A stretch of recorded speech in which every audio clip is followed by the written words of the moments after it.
Bom dia a todos. Me ouvem bem? Vem minha tela, tudo certinho?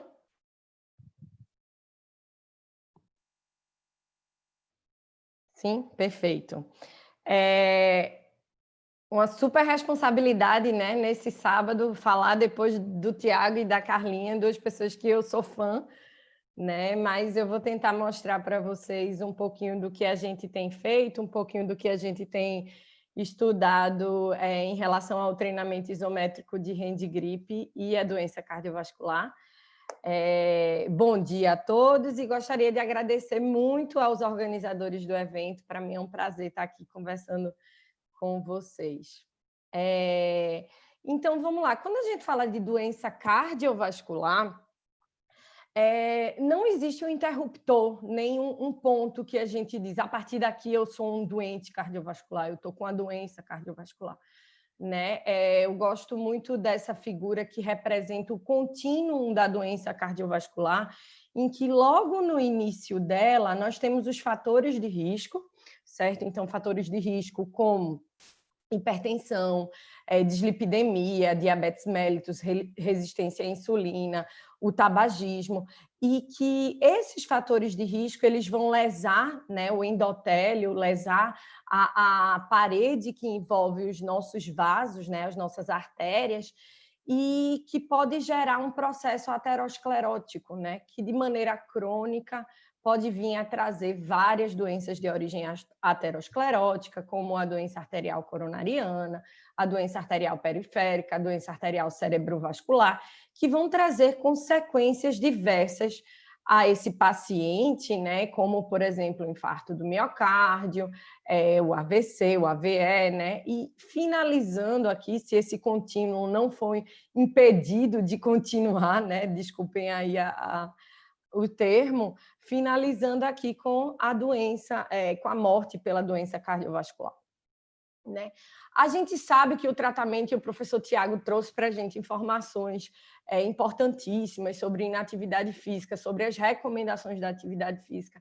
A gente está cansado de saber, principalmente nós profissionais da fisiologia do exercício, que quais são as recomendações de atividade física, e que essa atividade física ela traz benefícios para a gente. Eu particularmente gosto muito desse infográfico do Reino Unido, né, da Inglaterra, que traz para a gente, de maneira bem sucinta, alguns dos benefícios, né, benefícios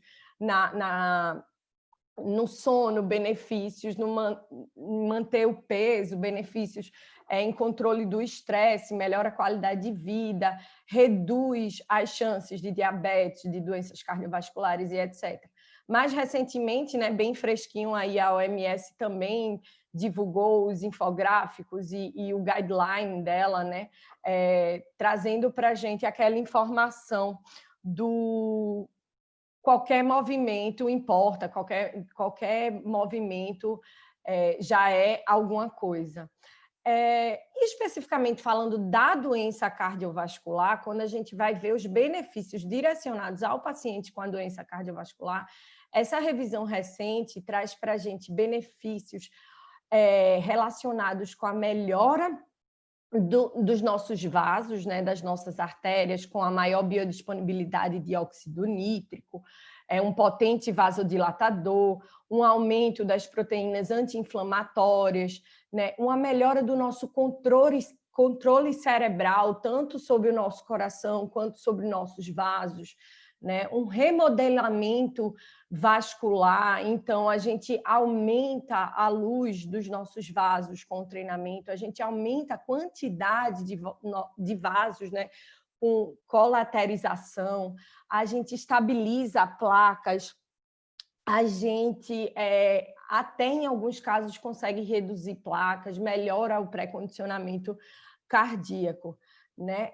Recentemente, a diretriz brasileira de hipertensão, essa 8ª diretriz, traz para a gente que tanto o treinamento aeróbio quanto o treinamento de força trazem benefícios cardiovasculares, né? Trazendo como um parâmetro a pressão arterial como um indicador desse sistema cardiovascular, tendo reduções clínicas de até 12 milímetros de mercúrio na pressão arterial sistólica, 6 milímetros de mercúrio na pressão arterial diastólica, com treinamento de força, recentemente comprovando esses benefícios de até reduções de 5 milímetros de mercúrio na sistólica, 5 milímetros de mercúrio na diastólica, né? 5 aqui, quase 6, e também trazendo benefícios na pressão arterial ambulatorial, né? 8 milímetros de mercúrio na pressão arterial sistólica e 5 milímetros de mercúrio na pressão arterial diastólica. Lembrando também que a atividade física, né? Não só o exercício físico, também é recomendado tanto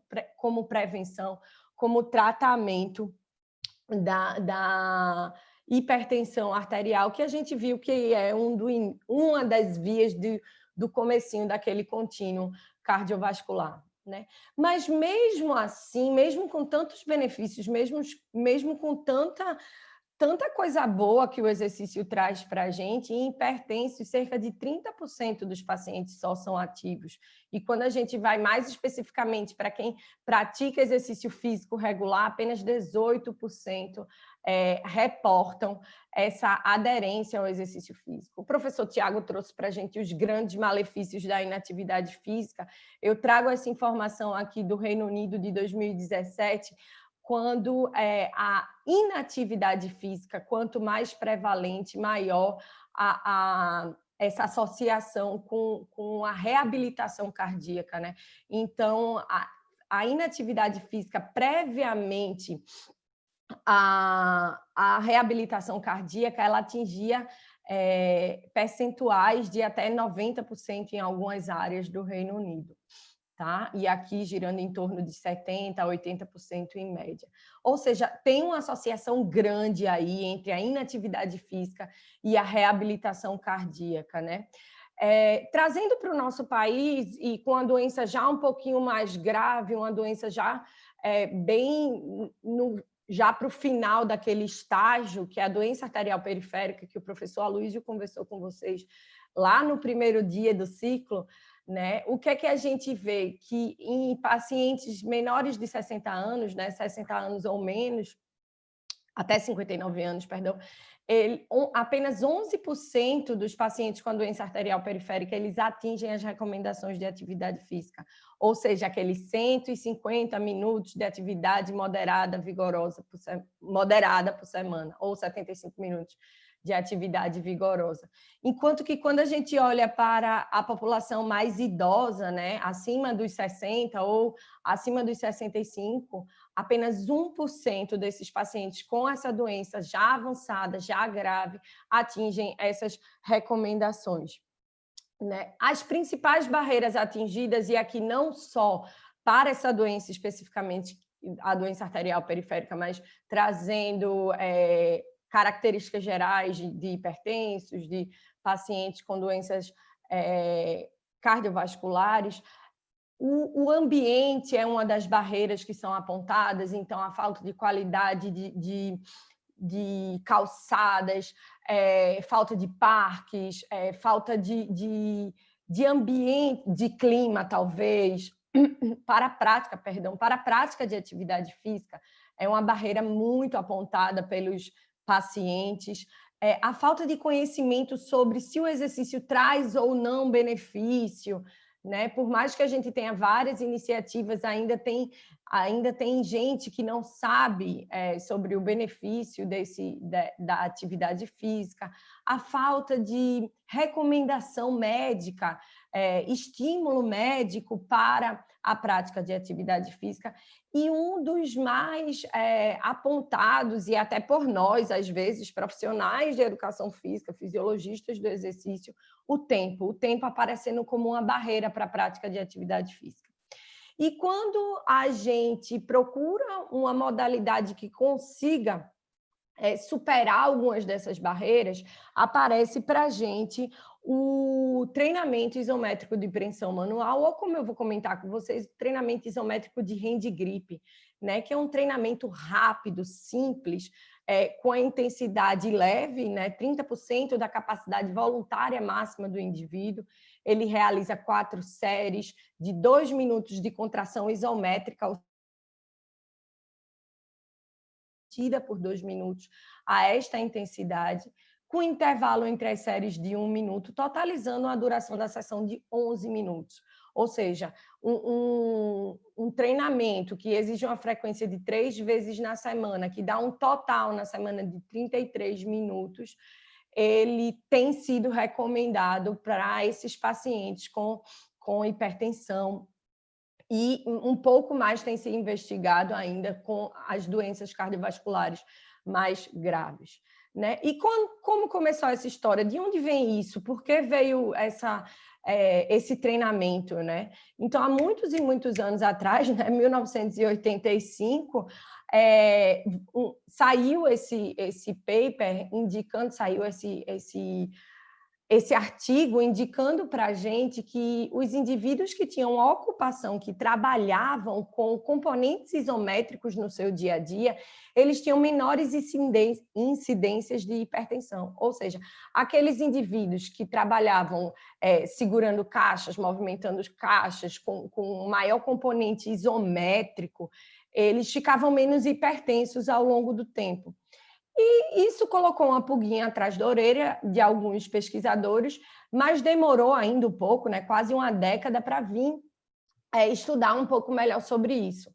Com aquele protocolo que eu demonstrei para vocês, 30% da contração voluntária máxima, esse é o primeiro estudo que foi publicado em 1992, certo? E o que é que foi visto? Que a partir da 4ª semana de treinamento, se a gente observar aqui, uma redução da pressão arterial com magnitudes impressionantes, de 13 milímetros de mercúrio na sistólica e 15 milímetros de mercúrio na diastólica.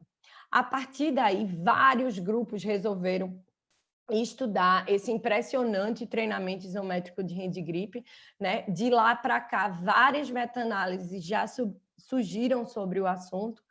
Eu trago para vocês um resumo da meta-análise mais recente, que é essa de 2020, que traz para a gente que em indivíduos pré-hipertensos e hipertensos, essa pressão arterial sistólica chega a uma redução de 5 milímetros de mercúrio e na diastólica de 2 milímetros de mercúrio.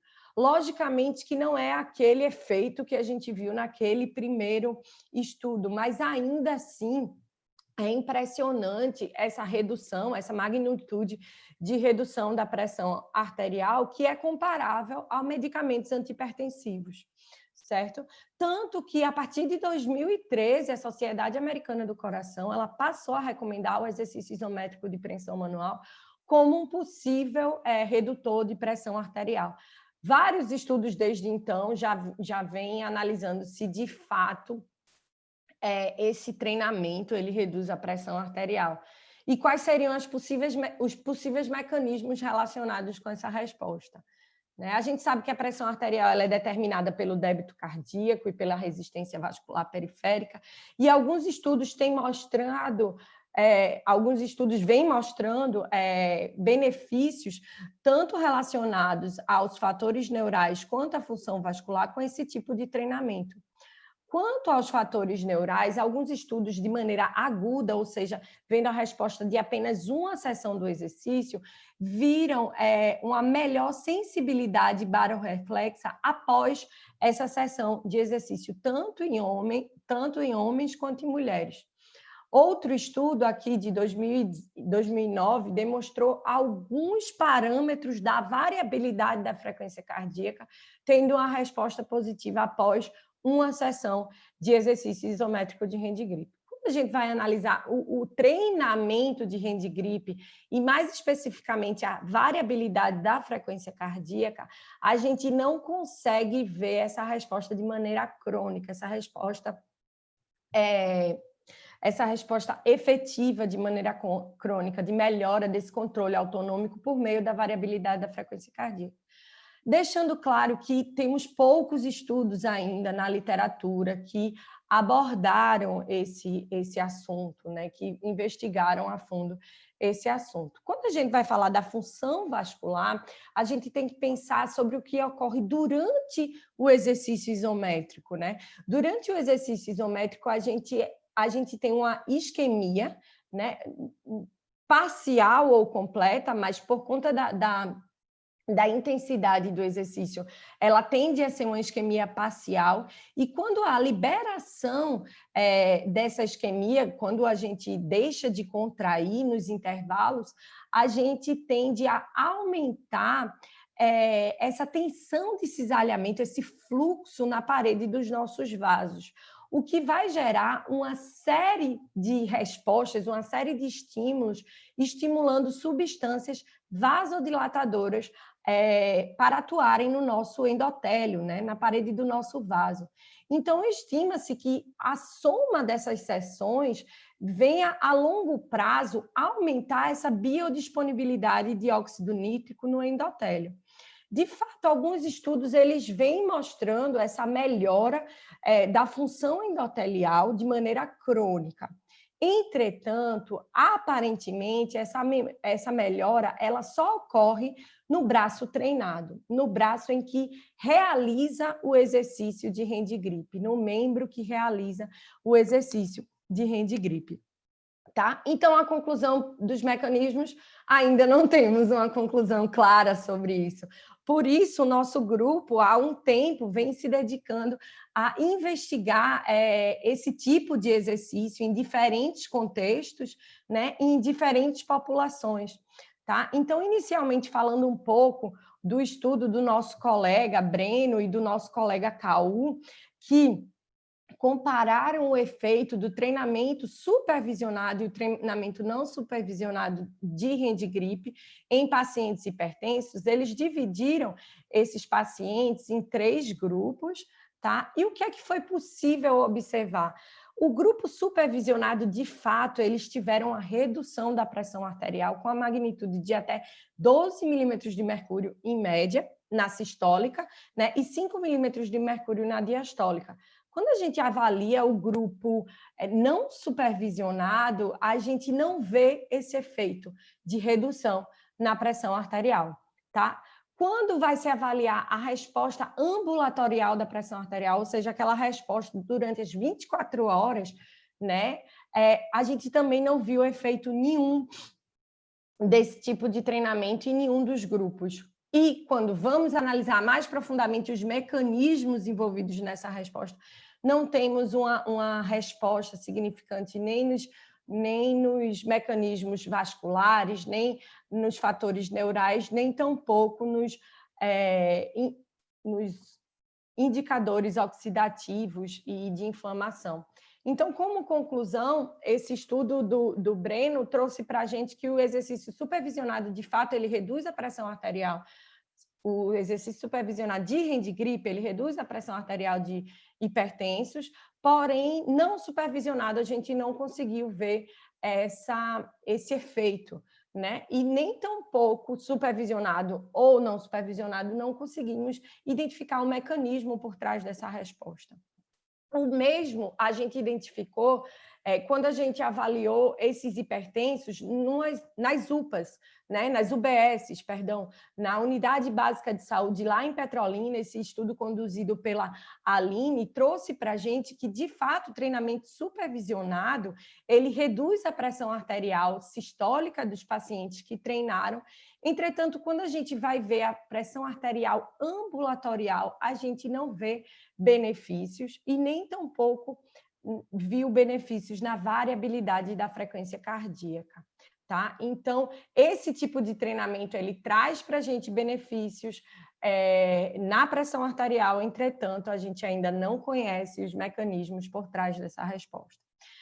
Mais especificamente, falando do estudo que a gente conduziu aqui em São Paulo, eu vou lembrar para vocês um pouquinho sobre essa população que é o paciente com a doença arterial periférica, que o professor Aloysio conversou com vocês no primeiro dia de palestras, né? E trouxe para a gente a informação que esse paciente é um paciente que tem um processo aterosclerótico crônico, que reduz o fluxo de sangue, principalmente para os membros inferiores, né? Trazendo um sintoma de claudicação intermitente, né? Dor quando caminha. Ele sente dor porque o fluxo de sangue não está fluindo com a naturalidade por conta dessa obstrução, né? Por conta disso, esses pacientes eles reduzem os níveis de atividade física, reduzem a mobilidade, prejudicando a qualidade de vida e trazendo, assim, prejuízos cardiovasculares, né? Então, visto que essa população ela já tem uma dificuldade tão grande de aderir a um programa de exercício físico, a gente tentou trazer essa estratégia de exercício para eles, né? Então, essa foi a minha tese do doutorado, em que a gente inicialmente tinha 102 pacientes e dividiu eles no grupo isométrico de Handgrip ou grupo controle. E o que é que a gente observou? Infelizmente, a gente não viu reduções na pressão arterial sistólica, entretanto, vimos redução significante na pressão arterial diastólica. Essa redução ela foi acompanhada de benefícios vasculares, né? Benefício na função endotelial, na vasodilatação mediada pelo fluxo, entretanto, apenas no membro treinado. Tá? Aqui no quadro A nós temos o membro treinado, aqui no quadro B nós temos o membro não treinado. A gente observou uma melhora vascular no membro treinado, mas nem tanto no membro não treinado. Tá? É interessante observar que essa revisão e meta-análise mais recente que eu trouxe para vocês traz para a gente que indivíduos medicados eles têm uma redução significante da pressão arterial diastólica, mas não tem benefícios na pressão arterial sistólica e média. Tá? Então, o que corrobora com os achados que a gente encontrou. Quando a gente foi analisar os mecanismos por trás dessa resposta, além da função endotelial, a gente não encontrou nenhuma resposta significante. Tá? Então, trazendo um resumo sobre o treinamento isométrico de Handgrip, ele reduz a pressão arterial de indivíduos normotensos e hipertensos. Esse efeito parece ser clínico sem uma duração ambulatorial. Tá? Os mecanismos ainda não são claros, o mecanismo dessa resposta ainda não é claro. Tá? E populações com uma gravidade com maiores gravidades, né, com a doença cardiovascular um pouco mais severa, precisam ser melhor estudados, precisam ser melhor investigados. No futuro, a gente vem desenvolvendo um estudo multicêntrico, tentando ver o efeito desse tipo de treinamento na pressão ambulatorial, e aí a gente vai contar com a ajuda lá da Universidade Federal do Amazonas, Universidade Federal Rural de Pernambuco, a Universidade Federal de Sergipe, a Universidade Federal de Santa Catarina, e aqui em São Paulo a gente vai fazer na Uninove. E também estamos pensando em outras modalidades, né? Não só o treinamento isométrico de preensão manual, mas também talvez algo relacionado a membros inferiores. Queria agradecer muito a presença de todos vocês nesse evento.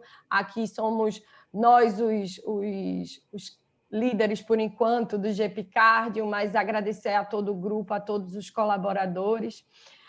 E, mais uma vez, agradecer a esse pessoal que eu sou fã e tenho muito orgulho de estar fazendo parte desse evento. Agradecer mais uma vez pelo convite. Fico aberta a perguntas e, perdão, passei 3 minutinhos do tempo. Tudo bem, professora Marília, sem problema algum. Foi uma excelente exposição. Tenho certeza que o pessoal nem sentiu o tempo passando. Eu nem percebi. Bom, vamos lá, tem algumas perguntas aqui. Marcelo, ele pergunta se esses exercícios de Handgrip são interessantes para se passar para pessoas não hipertensas, como forma de prevenção. Sua opinião sobre isso? Marcelo, a gente tem visto benefícios do treinamento isométrico de Handgrip em normotensos também, com reduções, mas essas reduções elas não são tão... não têm uma magnitude tão grande quanto em indivíduos hipertensos. Né? O nosso corpo, o corpo humano, ele é muito inteligente, ele é muito sábio. E quanto maior a nossa pressão arterial, melhor os benefícios do exercício sobre a pressão arterial. Então, pode ser sim uma estratégia interessante, desde que seja bem controlada, né? Não sei se seria o objetivo inicial, porque o treinamento isométrico de renda e gripe, ele é muito interessante, mas para quem precisa reduzir a pressão arterial, né? Para quem não precisa, coloca na esteira, coloca os treinamentos que o Peçanha propôs, que trazem tantos outros benefícios e adicionais a somente o benefício da pressão arterial. Perfeito. A gente tem várias pessoas perguntando, o pessoal ficou bem interessado, tá, Maria?